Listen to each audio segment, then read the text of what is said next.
Eh, Hari ini kita bahas apa? Hari ini mungkin agak berat ya bahasnya. Dimana uh, gue ini mau bahas tentang, akhirnya gue paham kenapa orang-orang yang sering ziarah ya, orang yang sering meditasi atau berzikir, atau kayak di Buddha atau di Katolik tuh ya, yang ngitung gitu ya, kayak ngitung tasbih atau kalung rosario gitu kan, kuat begitunya, itu kan termasuk meditasi ya. Hal-hal kayak gitu tanpa kita sadari kita kan fokus gitu kan. Terus orang-orang yang sudah mulai bisa mengerti alam, mencintai alam. Alam di sini bukan cuman tanah, air, udara, bukan cuman itu aja, tapi semuanya ya. Ya hewan, ya lingkungan gitu kan, ekosistemnya segala macam, semuanya lah, pokoknya alamnya gitu. Mencintai semuanya. Lalu orang yang sudah mulai berdamai dengan dirinya, sudah mulai memaafkan dirinya, mulai menyayangi dirinya, mulai bisa memaafkan orang-orang yang menyakitinya, orang-orang yang ya pokoknya menyakiti dalam bentuk apapun ya gitu. Terus orang yang sering berdoa itu bukan cuman untuk dirinya, bukan untuk keluarganya, tapi juga untuk semua orang di dunia. Berdoa agar orang-orang yang berbuat kesalahan itu di dunia ini juga diampuni seperti Sang Pencipta atau Tuhan kita mengampuni diri kita gitu ya. Kita sangat memperdalam agama, kita mengerti, maksudnya memperdalam agama di sini maksudnya tuh ya nggak harus jadi pendeta, kiai, ustadz, pandita, biksu, bikuni, bukan seperti itu, tapi maksudnya kita sering membaca, kita sering mencari tahu soal agama gitu ya. Lalu kita juga mau mempelajari agama lain selain agama kita sendiri, mulai bisa memahami, kita bisa mengambil apa yang baik dari agama lain, kita ambil lalu kita praktekkan pada diri kita sendiri. Gue jadi paham kenapa orang-orang itu kebanyakan jadi gue ketemu dengan beberapa orang ya yang bukan pemuka agama ya, gue ngomong yang bukan pemuka agama, jadi orang biasa kayak gue. Mereka itu jadi tidak begitu tergantung dalam kata agama ya, agama apapun ya. Mereka tidak terpaku pada kata itu gitu loh. Dimana terkadang kan kalau dalam satu agama itu pemuka agamanya suka ya agak bertentangan lah ya dengan kita ya, kayak soal kemanusiaan, dimana beberapa agama itu mengajarkan bahwa ya namanya kalau nolongin ya harus saudara dulu, saudara di sini ya harus saudara seiman. Nah kalau menurut orang-orang yang kayak gua, yang kita udah mulai dekat dengan alam ya, udah dekat dengan alam, kita udah mengerti dengan, kita mulai ngerti dengan alam gimananya, itu kita nggak sepemahaman gitu loh. Kita tidak sepemahaman karena bagi kita yang namanya menolong sesama itu ya sesama ya semua makhluk hidup gitu loh. Bukan, kita nggak ngelihat agama. Jadi ya pokoknya siapa yang butuh bantuan ya bantu kalau emang kita bisa.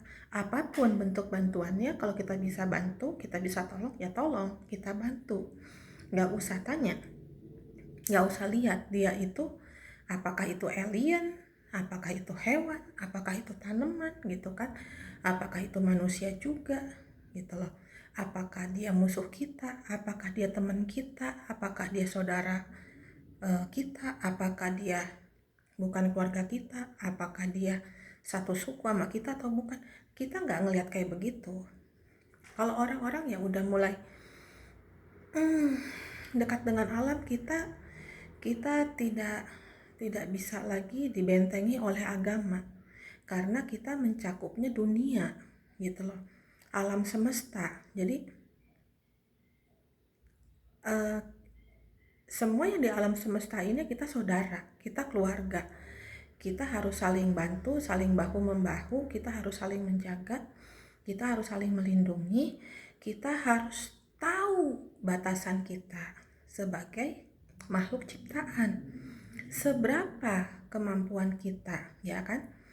Seberapa jauh sih kita bisanya, mau sepinter apapun, mau sehebat apapun otak kita ya, yang kita buat, yang kita gimana, kita nggak akan pernah bisa mengalahkan sang pencipta. Nggak bisa. Kita nggak bisa menciptakan gunung, kita tidak bisa menciptakan manusia ya. Coba deh, ada nggak sekarang bikin bayi gitu loh tanpa ada ngambil sel dari manusia lagi? Ada nggak yang bisa kayak begitu? Gua rasa belum ada.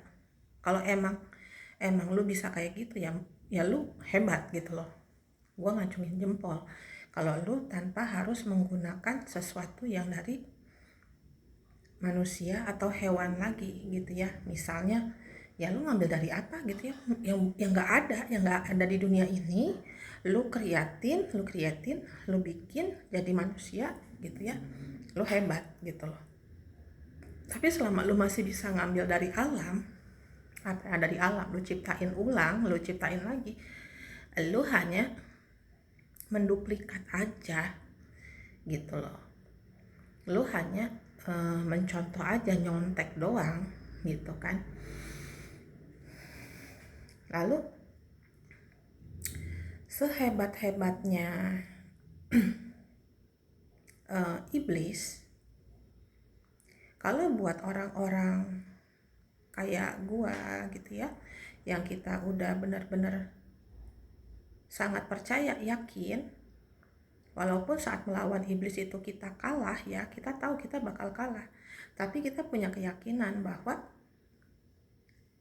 hey iblis, lu itu ciptaan juga, yang ciptain lu, yang ciptain gua sama gitu loh ya, sama. Nggak bisa gitu loh, gua nggak mau takut sama lu, kita sama-sama ciptaannya gitu. Kalau orang-orang yang kayak gua bisa kayak begitu, makanya saat ketemu dengan makhluk halus, orang-orang kayak dukun atau gua gitu ya, anak-anak indigo yang udah berani, paranormal yang udah berani ngeliat-ngeliat makhluk aneh yang aneh-aneh gitu, kita pasti ada rasa takut. Gue yakin pasti ada, setiap manusia pasti ada rasa takut, itu wajar ya, namanya manusia. Tapi karena kita punya keyakinan bahwa sang pencipta, Tuhan kita akan menjaga kita, akan melindungi kita, jadi rasa takut dan kaget itu hanya sebentar aja hadir di dalam diri kita gitu loh ya. Karena kita kan berpegangannya kepada sang pencipta, kita kan backingannya, minta tolongnya langsung ke big boss gitu kan. Kalau iblis, dia kan nggak minta tolong ke big boss, dia kan sombong, dia kan minta, bilangnya kan, ngapain gua nggak butuh bantuan big boss, gua bisa sendiri. Siapa dia? Kan iblis kan merasa dirinya sama dengan sang pencipta. Iblis kan merasanya dia lebih hebat dari sang pencipta, gitu loh. Makanya kalau ada manusia yang merasa bisa lebih hebat menciptakan segala sesuatu lebih dari sang pencipta, wow, dia benar-benar anak buahnya iblis, gitu loh ya, bagi gua. Seperti itu.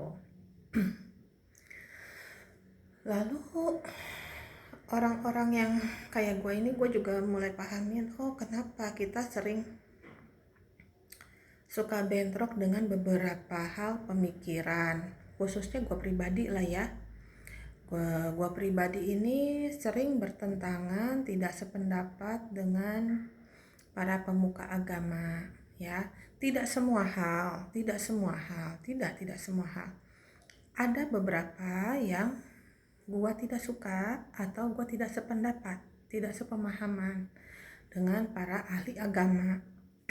Kayak tadi satu udah ya gue bilang ya, yang namanya bantuin saudara tuh yang gimana, satu itu. Yang kedua, kalau yang selama gue dari kecil denger ya, sampai hari ini gue udah umur 43, yang sering gue denger itu pemuka agama Islam banyakannya selalu menakut-nakuti umatnya, gitu loh. Jangan lakuin ini, jangan lakuin itu, nanti begini, nanti begitu, dosa, ini dosa, itu dosa, ono dosa, ini dosa, gitu kan. Dan sering kalinya para pemuka agama itu tidak memberikan pilihan ya. Jadi para pemuka agama itu kebanyakannya hanya lu harus A, nggak ada kata B, nggak ada kata C, nggak ada pilihan lain, pokoknya A ya A, gitu kan. Padahal kalau kayak gue baca di Injil, karena dulu gue Kristen dan gue fanatik di Kristen, dulu gue rada benci sama Islam ya. Lalu gue juga udah baca sedikit tentang Al-Baqarah di bagian yang tentang perang gitu ya, tentang pembebasan budak segala macam. Kalau kita nggak bisa lakuin ini, kita boleh lakukan apa. Kalau kita nggak bisa lakukan yang kedua pun ada pilihan lainnya lagi gitu ya. Di dalam kitab suci ajaran agama Kristen dan Islam itu dikatakan selalu diberi pilihan. Kalau lu nggak bisa lakukan seperti ini, ya lu lakukan yang B. Kalau lu nggak bisa B, ya lu C, gitu kan. Contoh yang sering sudah diketahui banyak orang Islam adalah seperti kalau nggak bisa puasa, ya bisa dibayar ulang gitu ya. Bisa dibayar ulang saat puasa Ramadan nanti gitu ya. Dalam setahun itu bebas dibayarnya kapan. Kalau nggak bisa puasa juga, kalau nggak bisa dicicil utangnya, boleh dengan memberikan makanan kepada berapa banyak orang, kan seperti itu ya. Nah sebenarnya kalau yang gua tahu ya, yang gua tahu sendiri, sang pencipta itu, Tuhan kita masing-masing ini selalu memberikan pilihan kepada umatnya. Dia itu sangat mengerti.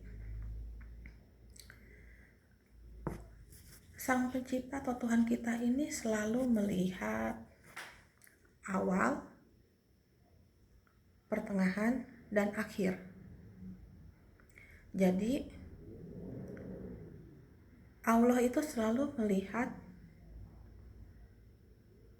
oke, sekarang lu berkelakuan demikian gitu ya, tidak baik ya, berkelakuan tidak baik. Allah itu selalu melihat kenapa, awal mulanya dulu gitu loh, sebab akibatnya dulu gitu loh.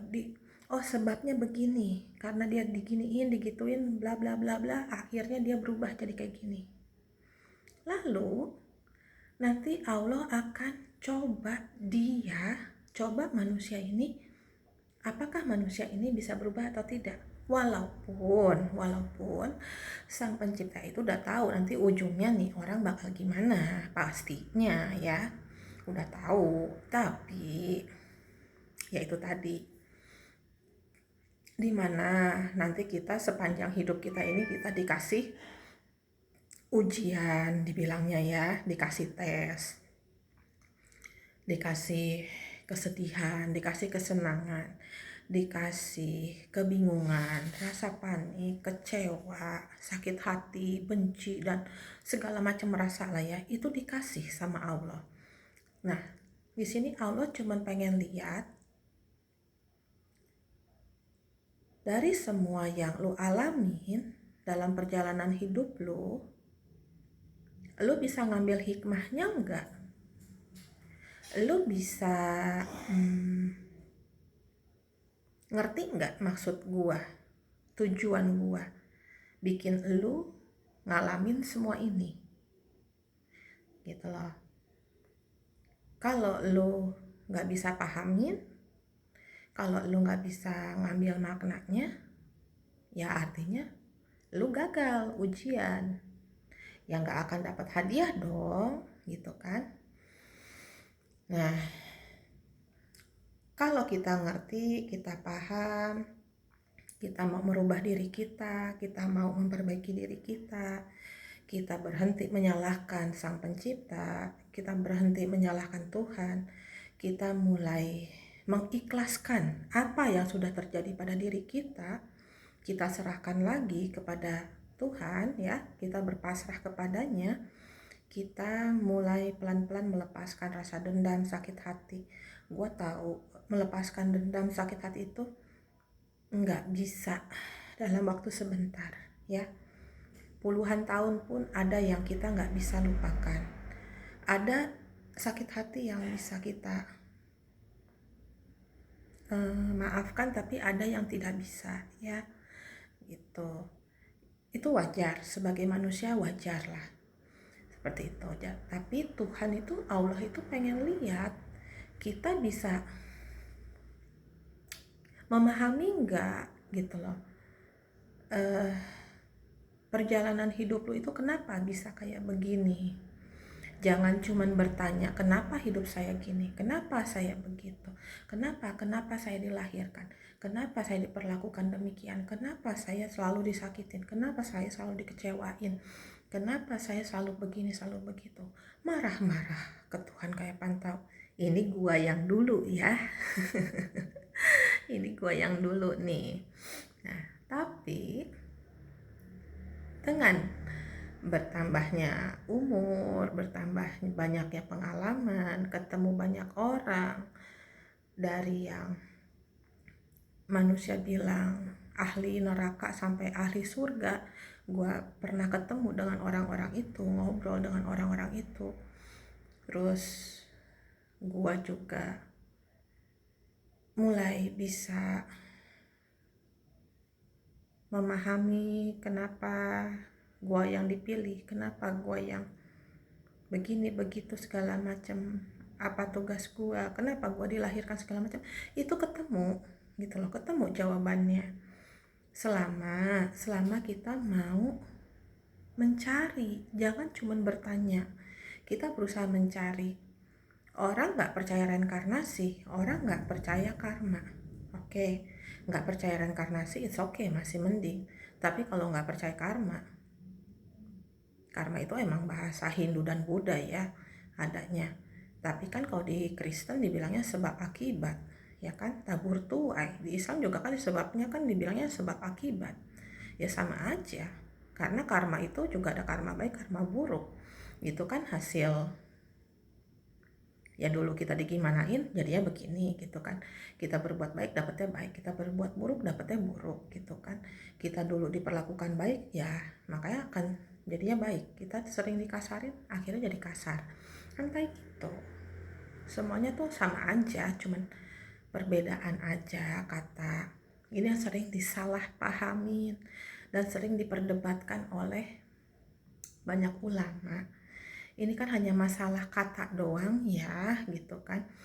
Kalau di Indonesia karma itu kan juga dari bahasa Sanskerta. Orang-orang zaman dulu make bilangnya ya karma, kok di Sanskertanya itu kan sama aja kayak kita bilang bahasa Indonesianya apa, bahasa Sundanya naon, bahasa Inggrisnya what gitu kan. Eh, Semuanya kan artinya sama, cuman masalah penyebutan doang, artinya sama. Kenapa sih selalu harus itu tuh agama ini, itu tuh bahasa agama itu, kenapa harus didebatin kayak gitu? Dan orang Indonesia tuh, gue sedihnya kalian tuh otaknya walaupun sudah jadi dosen juga, tapi otaknya kok dong, kok nggak kebuka sih pikiran kalian tuh. Kalian tuh dosen, banyak loh tetangga gua dosen tapi otaknya pada dong, pada PA. Beneran, gua kadang-kadang pengen banget gua palanya tuh gitu loh. Lu tuh dosen, Bu, lu tuh dosen, Pak, tapi kok otaknya nggak terbuka gitu loh. Gara-gara cuman udah kedoktrin doang, seperti itu. Ini yang gue sayangin dari orang Indonesia, terlalu banyak gampang dihasut, didoktrin, ditakut-takutin, nggak mau ininya dibuka gitu loh.